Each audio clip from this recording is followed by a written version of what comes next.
కాంగ్రెస్ గవర్నమెంట్‌లో 100 రోజుల్లో 6 పథకాలు. 6 పథకాలు అనేది నెరవేర్చడానికి ఎలాగో 100 రోజులు టైం ఉంది. కాకపోతే ఏంటంటే వాటికి ఎటువంటి ఆటంకాలు ఎదురవుతాయి అని చెప్పి మీరు భావిస్తున్నారు? ఆటంకాలంటే ఈ 6 పథకాలు, 6 గ్యారంటీలంటే రేవంత్ రెడ్డి కాంగ్రెస్‌లో జాయిన్ అయ్యి 6 సంవత్సరాలు, 6 సంవత్సరాల కృషిగా మనం భావించొచ్చు. ఓకే. వాళ్ళు ఇచ్చినటువంటి ఈ యొక్క 6 గ్యారంటీలనేది ప్రజల్లో బాగా దూసుకెళ్ళినాయి. హ్మ్. ప్రజల్లో మంచిగా అట్రాక్ట్ చేయగలిగాయి. 2 ఆల్రెడీ అయిపోయాయి కాబట్టి 6 గ్యారంటీలు కరెక్ట్‌గా ఇంప్లిమెంట్ అయినాయి. కాకపోతే ఈ యొక్క ప్రభుత్వ ఖజానా పైన చాలా భారం పడుతుందని చెప్పేసి అనేక వర్గాలైనటువంటి వ్యక్తులు భావిస్తున్నారు. ఇప్పుడు చూడండి ఆర్టీసీ. ఆర్టీసీ. ఆర్టీసీ ఆల్రెడీ సంవత్సరాలు, దశాబ్దాల నుంచి అది లాస్‌లో ఉంది. హ్మ్. ఆర్టీసీ లాస్‌లో ఉంది. గతంలో మీరు కేసీఆర్ చూడండి. ఆర్టీసీని ప్రభుత్వంలో విలీనం చేయమని చెప్పేసి వాళ్ళు డిమాండ్ చేసినప్పుడు, ఈ భూప్రపంచం ఉన్నంత వరకు ఆర్టీసీని ప్రభుత్వంలో విలీనం చేసే అవకాశం లేదు. అలాంటిది జరగలేదు. అలాంటివి ఎవరైనా జరిగితే చెప్తే వాడు పిచ్చోడని చెప్పేసి ఆయనే అన్నాడు. మళ్ళీ ఆయనే ప్రభుత్వంలో విలీనం చేస్తా అని చెప్పేసి ఆయనే అన్నాడు. దానికి కూడా ఒక రీజన్ ఉంది. హ్మ్. రీజన్ ఏంటంటే ఈ యొక్క ఆర్టీసీ బస్సులన్నింటినీ ఎలక్ట్రిక్ బస్సులు ఇంట్రొడ్యూస్ చేస్తా అని చెప్పి అన్నారు. ఎలక్ట్రిక్ బస్సులన్నీ ఎవరికి ఇచ్చారు? మెగా కృష్ణారెడ్డికి. ఓకే.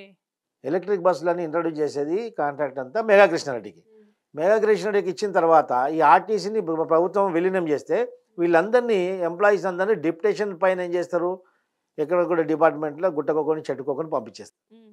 ఈ యొక్క ఉద్యోగ సంఘాలు ఉండవు. ఈ ప్రశ్నించే నాదు ఉండడు. ఆ తర్వాత కేసీఆర్ ఉన్నటువంటి భూబకాసురుడు, కేసీఆర్ వెనుక ఒక భూబకాసురుడు దాగినాడు అనమాట. ఆర్టీసీకి 1500 కోట్ల ఆస్తి ఉంది. ఓకే. ఈ అనేకమైనటువంటి జిల్లాలో బస్ స్టాండ్లు కానివ్వండి, బస్ షెడ్లు కానివ్వండి, ఇవన్నీ ఉన్నాయి. ఇవన్నీ 1,50,000 కోట్లు. హ్మ్. 1,50,000 కోట్లు ఈ ఆస్తులు ఉన్నాయన్నమాట. ఈ ఆస్తులు అనేది దాని మీద కన్నుబడింది. హ్మ్. ఈ బస్ డిపోలు ఇవన్నీ అమ్మేయడం. హ్మ్. ఇక ప్రైవేట్ ట్రావెల్స్‌లకు వాళ్ళకేం డిపోలు ఉండవు కదా! అవును. వాడు ఎలక్ట్రిక్ బస్ తీసుకొని స్టాప్ మీద ఆపుతాడు, వెళ్ళిపోతాడు. ఆ తర్వాత వాడు ఎక్కడో పేరు పార్కింగ్‌లో పెట్టుకుంటాడు. సంబంధం ఉండదు. హ్మ్. సో, ఇప్పుడు ఈ ఆర్టీసీని విలీనం చేస్తే ఈ ఉద్యోగ సంఘాలు కూడా ఉండవు కాబట్టి హ్మ్. ఈ వీళ్ళకు ఉంటుంది. అప్పనంగా మళ్ళీ ఇక ఒకవేళ మళ్ళీ ప్రభుత్వంలో కేసీఆర్ వచ్చింటే ఫస్ట్ మొట్టమొదటిగా ఈ యొక్క ఆర్టీసీ డిపోలు అమ్మేసేవాడు. హ్మ్. సో, దానికి అడ్డుపడిందనమాట. అప్పుడు ఆయన ఓడిపోవడం, కాంగ్రెస్ ప్రభుత్వం రావడం అదొకటి. ఓకే. సో, ఆర్టీసీ ఎలాగో నష్టాలు ఉంది కాబట్టి ఈ యొక్క ఫ్రీ బస్ అనడం వల్ల చాలామంది ప్రైవేట్ ట్రాన్స్పోర్టేషన్ బిజినెస్ చేసేవాళ్ళు, ఆటో డ్రైవర్లు కానివ్వండి, టాక్సీ డ్రైవర్లు కానివ్వండి, కానీ కొంచెం ఇబ్బందులకు గురవుతున్నారు. సో, ఈ బస్సెస్ కూడా కొన్ని కొరియర్ సెంటర్స్, కొన్ని ఏమంటారు డిస్ట్రిబ్యూషన్స్ అని ఉంటాయి కదా, వాళ్ళు కూడా ఫ్రీ బస్ అని చెప్పేసి ఇప్పుడు కరీంనగర్ నుంచి హైదరాబాద్ వరకు ఫ్రీ అనుకోండి. అవును. ఒక మహిళకి ఇచ్చేసి మా బస్సులో కూర్చోబెట్టి ఆ బస్సులో బ్యాగ్ తీసుకొని వచ్చి ఇక్కడ డిపాజిట్ చేసి వెళ్ళిపోతుంది ఆమె. హ్మ్. సో, అలా మగవాళ్ళని తీసేసి, జెంట్స్ని తీసేసి లేడీస్ని అపాయింట్ చేసి ఈ యొక్క ట్రావెల్ ఫ్రీ ఉంది కాబట్టి అలా చేసే దుర్వినియోగం చేసే అవకాశం కూడా చాలా ఉంది. ఓకే.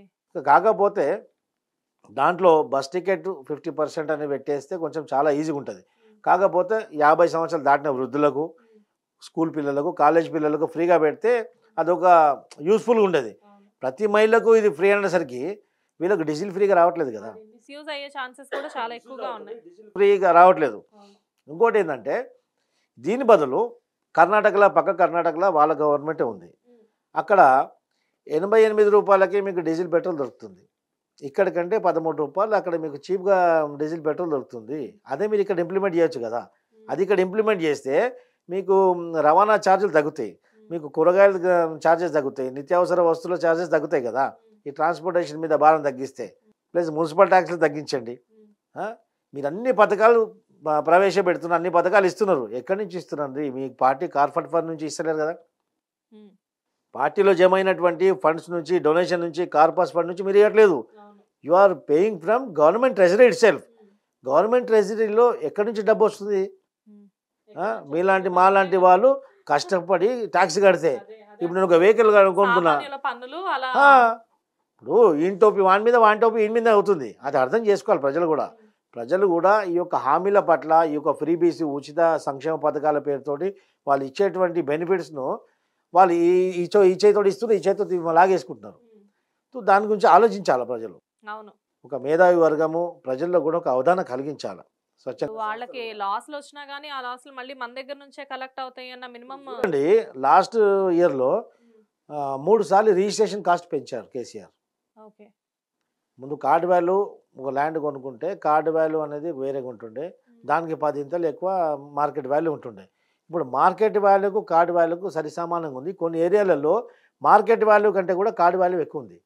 20 లక్షలలో మీరు ఫ్లాట్ కొనుక్కుంటే దాన్ని గవర్నమెంట్ రేట్ 30 లక్షలు ఉంది. అక్కడ మార్కెట్ 30 లక్షలు పలకట్లేదు. మీరు 20 లక్షలు కొన్నా మీరు ట్యాక్స్ మాత్రం 30 లక్షలు చెల్లించవలసి వస్తుంది. ఇది ప్రజల నుంచి హానెస్ట్గా ట్యాక్స్ పే చేసే వాళ్ళని పట్టి పీడించి ఒక వర్గాన్ని పీడించి ఒక వర్గానికి బెనిఫిట్ ఇస్తున్నారు.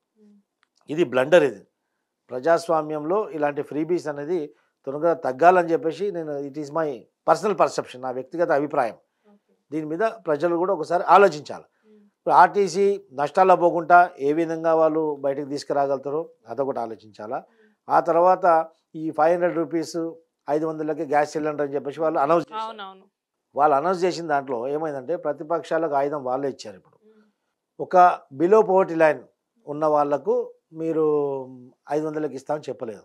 ప్రతి ఒక్కరికి, ప్రతి మహిళకు 2500 పెన్షన్ అని చెప్పారు. ప్రతి ఒక్కరికి 500 రూపాయలు గ్యాస్ సిలిండర్కి ఇస్తామని చెప్పారు. ఇప్పుడు వచ్చి ఏమైపోయింది, బిలో పోవర్టీ లైన్ ఉన్న వాళ్ళకే మీరు 500 రూపాయలు గ్యాస్ సిలిండర్ ఇస్తాము, బిలో పోవర్టీ ఉన్న వాళ్ళకే మీరు 2500 రూపాయలు పెన్షన్ ఇస్తామని చెప్తాము. అది ఒక గందరగోళం అయిపోయింది.